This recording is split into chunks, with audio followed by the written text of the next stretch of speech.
In 2010, Britain's Prince Andrew was photographed walking through Central Park with convicted sex offender Jeffrey Epstein, just months after Epstein's release from jail. The public record ties them together at private palaces, royal dinners, and settlements worth millions. But behind these infamous headlines, a new claim threatens the very core of monarchy and intelligence, that Epstein, through a web stretching from Ghislaine Maxwell's family to Israeli power brokers, was trading the Duke of York's secrets to Mossad. If that's true, it means compromat at a level London hasn't seen since the Cold War. How much of this is substantiated fact and how much is shadowy myth? The stakes couldn't be higher for a crown and for the truth. Compromat is a term that entered the Western lexicon during the Cold War. Borrowed from the Russian phrase kompromitiruющий material, compromising material, Soviet security services refined the art of collecting personal secrets to gain leverage, turning private mistakes into political weapons. In the 1960s, KGB manuals described compromat as a four-stage cycle: identification of a target, collection of damaging evidence, controlled exposure or threat, and finally exploitation for recruitment or policy influence. The process begins with surveillance, telephone taps, hotel room bugs, intercepted letters. Once a target's vulnerabilities are mapped, agents gather proof: photographs, recordings, financial records. The material is stored, indexed, and cross-referenced, ready to be deployed if the target resists recruitment or deviates from the expected line. Soviet archives detail how compromat was used to pressure diplomats, journalists, and even rival spies.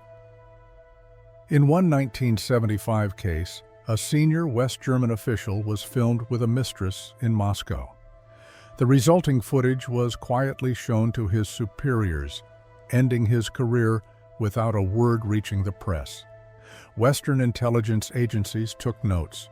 By the 1980s, the practice had expanded beyond the Iron Curtain. Stasi files from East Germany cataloged the sexual preferences and financial debts of visiting businessmen. In the United States, the Church Committee uncovered domestic surveillance programs that sometimes veered into personal territory, though rarely with the same systematic intent. Academic studies of compromat emphasize one constant: proof is everything. The threat only works if the material is real, verifiable, and capable of withstanding scrutiny. False compromat backfires, while unverifiable rumor lacks the force needed to coerce or recruit. For intelligence services, a photograph, a bank statement, or a tape is currency. Without it, there's no leverage, only noise. This documentary applies the same standard. Every claim about blackmail, every story of secrets traded for influence must be anchored in evidence that can be examined and tested. As the story moves from Soviet playbooks to modern scandals, the rule remains: only what's on paper, tape, or file counts. Everything else is speculation, fuel for rumor, but not for action. In February 1999, Jeffrey Epstein's name first appears alongside Prince Andrew's in flight logs, documenting a trip to the financier's private Caribbean island. The pattern of contact between the two men is mapped by public records and legal documents that span more than 2 decades. On June 10, 2000, Epstein and Ghislaine Maxwell attended Prince Andrew's 40th birthday at Windsor Castle, an event hosted by Queen Elizabeth II. The Windsor guest list from that night, later published in the press, places Epstein inside the royal circle at a time when his reputation was still largely unblemished. By July 2006, the landscape had shifted. An arrest warrant for Epstein on charges of soliciting a minor was issued in Palm Beach. 2 months later, Epstein attended Princess Beatrice's 18th birthday party at Windsor Castle. Press photos from the event, published years later, show Epstein and Maxwell alongside Harvey Weinstein, a trio whose future notoriety would cast a long shadow over the guest list. The timing is impossible to ignore. Epstein's presence at a royal celebration coincided with the opening moves of a criminal investigation in Florida. In June 2008, Epstein entered a non-prosecution agreement with federal prosecutors. The deal allowed him to plead guilty to 2 state charges of soliciting prostitution, one involving a minor, and serve 13 months in a county jail with work release privileges. The text of the agreement, later unsealed, included immunity for unnamed co-conspirators and required that victims not be notified. This document, stamped and filed in the Southern District of Florida, would become a touchstone for critics of prosecutorial discretion and institutional failure. December 2010 brought the now infamous Central Park Walk. Photographs captured Prince Andrew and Epstein strolling together in Manhattan just months after Epstein's release from jail. The images, published by News of the World, offered visual proof of continued contact at a time when most public figures had distanced themselves from Epstein. According to emails released in later litigation, Andrew and Epstein remained in touch into 2011, contradicting claims that the relationship had ended after the New York visit. On November 16, 2019, the BBC aired Prince Andrew's Newsnight interview. The broadcast included Andrew's denials of wrongdoing, explanations for his friendship with Epstein, and attempts to account for his whereabouts on key dates. The program's transcript, now cited in court filings and royal correspondence, records Andrew's assertion that he was unaware of Epstein's legal troubles when invitations were extended. In February 2022, Prince Andrew settled a civil lawsuit filed by Virginia Giuffre, who alleged sexual abuse at age 17. The settlement, estimated at £12 million, included no admission of liability. Court documents filed in the U.S. Southern District of New York confirmed the dismissal of the case with prejudice. The financial terms, reported in both UK and US media, included contributions from Queen Elizabeth II to Giuffre's charity, as detailed in bank records reviewed by legal counsel. Across these years, the public record is built from flight manifests, guest lists, plea agreements, photographs, and legal filings. Each document, stamped with dates and signatures, anchors the story to verifiable events. The ledger of facts remains silent on the question of espionage, but it leaves little doubt about the depth and duration of Prince Andrew's association with Jeffrey Epstein. Robert Maxwell's name appears in British intelligence files with a warning. He was considered a possible agent for more than one government. In the late 1980s, Maxwell's publishing empire became a favored channel for diplomatic overtures, but his death in 1991, found floating off his yacht, the Lady Ghislaine, left more questions than answers. His daughter, Ghislaine Maxwell, inherited not just his fortune but his social connections, and soon became a fixture in New York's elite circles. By the mid-1990s, she was often seen with Jeffrey Epstein, whose own origins remained obscure even to those who attended his dinners. Ari Ben-Menashe, a former Israeli military intelligence officer, claims he first saw Epstein in Maxwell's London office in the 1980s. In a 2020 interview, Ben-Menashe described Epstein as already working with Israeli intelligence and alleged that both Maxwell and her daughter facilitated introductions to powerful Americans. Ben-Menashe's reliability has been contested.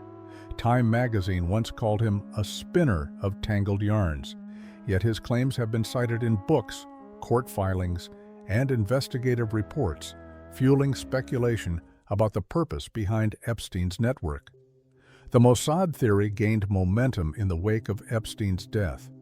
In 2019, Andrew Lowney's biography of Prince Andrew repeated claims that Epstein peddled the prince's secrets to foreign intelligence agencies, including Mossad. The book cited sources who described Epstein referring to Andrew as his Super Bowl trophy, the ultimate symbol of access.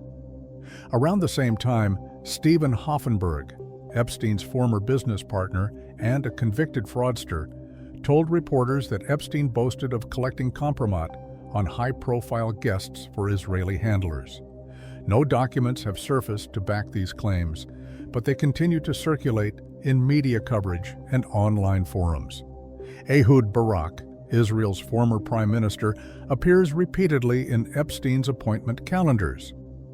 Wall Street Journal records show at least 36 planned meetings between 2013 and 2017, with notes of monthly appointments for nearly a year. Barak has acknowledged visiting Epstein, including a documented trip to Palm Beach and flights on Epstein's private jet, but insists their relationship was strictly business. Barak's name also appears in Epstein's address books and on travel manifests, alongside financiers, academics, and political figures from both sides of the Atlantic. The British press has tracked how these overlapping circles converged at Windsor Castle, at Manhattan townhouses, and on private Caribbean islands. The 2006 guest list for Princess Beatrice's 18th birthday included Epstein and Maxwell, even as a Florida warrant for Epstein's arrest was active. Photographs from the event, published years later, place Maxwell and Epstein alongside Harvey Weinstein, a trio whose later notoriety would cast a long shadow over the royal guest list. Despite the swirl of rumors, official investigations have found no documentary proof of espionage. A 2025 FBI memo stated that no evidence linked Epstein to any intelligence service, and Israeli officials have issued categorical denials. Still, the theory persists, kept alive by a patchwork of eyewitness recollections, flight logs, and the enduring mystery of why so many powerful people crossed paths with Epstein. The question remains, were these meetings the product of social ambition or the architecture of something more deliberate? For now, the record is built on claims, calendars, and the gaps between them. 3 locked bins sat at the center of the Epstein investigation: documents, money, and the people who managed both. Federal agents opened the first, paper. Unsealed logs from the Manhattan townhouse cataloged 40 computers, 26 storage drives, over 70 CDs, and 6 recording devices. Each device was tagged and itemized, totaling more than 300 gigabytes of data. The inventory included flight manifests, guest books, and handwritten notes, but no tasking orders, no classified files, no evidence of intelligence funding. A metal safe on the 5th floor held hard drives, cash in heat-sealed bags, loose diamonds, 3 U.S. passports, and an Austrian passport under a false name. The passport, stamped with Saudi and European entries from the 1980s, raised eyebrows but offered no proof of espionage. Prosecutors described the safe's contents as typical of someone expecting trouble, not a cache of state secrets. Agents turned to the second bin: money. Tax filings and bank records traced millions through shell companies, trusts, and foundations. The flow mapped private jets, property purchases, and payments to lawyers and staff. Epstein's accounts showed transfers to Sarah Ferguson in 2011, nearly $24,000 to settle a debt, and payments to the York family's Swiss chalet seller. Alphabet Capital and other obscure entities sent nearly $1 million to Prince Andrew, but the paper trail ended at private banks, not intelligence fronts. No unexplained government wire, no sudden influx from known state channels, no pattern of covert funding. The numbers told a story of wealth and access, not operational cover. The final bin, people, held the names behind the files. FBI inventories listed staff, drivers, and housekeepers, each with their own logbooks and schedules. Witness testimony described daily massages, rotating guest lists, and a steady routine of document shredding. Jean-Luc Brunel, Ghislaine Maxwell, and a handful of assistants managed appointments and travel. But no one surfaced as a handler or foreign liaison. The FBI's July 2025 memo confirmed it. No evidence of third-party tasking, no sign of outside control, no chain of custody linking the files to a foreign service. The safe lacked state-marked documents, the cash-matched known withdrawals, and the digital archives, while vast, contained no intelligence reports or encrypted transmissions. Each bin revealed a gap between rumor and proof. The documents mapped social circles, not covert operations. The money tracked debts and gifts, not clandestine payments. The people ran a private network, not a state-backed cell. As the bins closed, the interim verdict was clear. The files proved association and dependency, but not espionage. The paper was real, the leverage personal. The checklist for tradecraft would have to wait for the next round of evidence. Spy manuals insist on discipline, compartmentalized access, need-to-know protocols, and layers of cutouts between handlers and assets. Yet the records from the Epstein investigation show none of these hallmarks. The Department of Justice, in its 2025 statement, noted that neither Epstein nor Maxwell ever invoked intelligence ties in court, even when facing decades in prison. In espionage cases, defendants often dangle their connections for leniency or protection. Here, both remained silent. The seized files tell a similar story. The FBI's evidence log from the Manhattan townhouse lists hard drives, stacks of cash, loose diamonds, and a passport under a false name. The passport, issued in Austria in the 1980s and stamped with Saudi and European entries, drew attention but offered no links to state secrets. Prosecutors described the safe's contents as the toolkit of a man expecting raids, not the archive of a covert operator. No classified documents, no encrypted communications, no coded messages between foreign handlers. The digital archives, more than 300 gigabytes, held guest lists, travel manifests, and photographs, but nothing resembling operational directives or intelligence reports. Official investigations found no signs of compartmentalization. Staff managed appointments, travel, and daily routines without security clearances or specialized training. Witnesses described a workplace run on routine and habit, not clandestine discipline. The people closest to Epstein, housekeepers, drivers, assistants, handled sensitive information but never reported separate channels or secret instructions. The flow of information moved in circles, not silos. When pressed, the Department of Justice pointed out a missing feature. No one in the Epstein orbit ever surfaced as a handler or foreign liaison. The FBI's 2025 memo confirmed it. No evidence of third-party tasking, no sign of outside control, no chain of custody linking the files to a foreign service. The cash matched known withdrawals. The diamonds were unregistered, and the digital files, while vast, contained nothing that would trigger a national security review. The checklist for professional tradecraft, compartmentalization, covert funding, operational security remained unchecked. What the records show is a network built on access and habit, not the discipline of a spy ring. The strongest case for skepticism rests on what's missing. No defense raised, no handlers found, and no evidence of the kind of operational rigor found in real intelligence files. For now, the gap between tradecraft and reality is measured in what the evidence fails to deliver. Algorithms on major news platforms reward engagement, not accuracy. Stories linking royalty, blackmail, and foreign spies outperform almost any other headline, drawing millions of clicks within hours. The more sensational the claim, the higher it rises in trending queues and search results. In 2024, a single rumor about Epstein's Mossad ties generated over 18,000 retweets in a day, more than the official BBC coverage of Andrew's legal settlement that same week. Editors and producers tracked these numbers in real time. Internal analytics from two leading UK tabloids show that stories with the words spy, Mossad, and royal in the headline produce a 40% higher time on page than standard political coverage. The commercial logic is simple. The more outlandish the theory, the longer readers linger and the more ads are served. Even when official investigations find no evidence, the myth persists because it's profitable.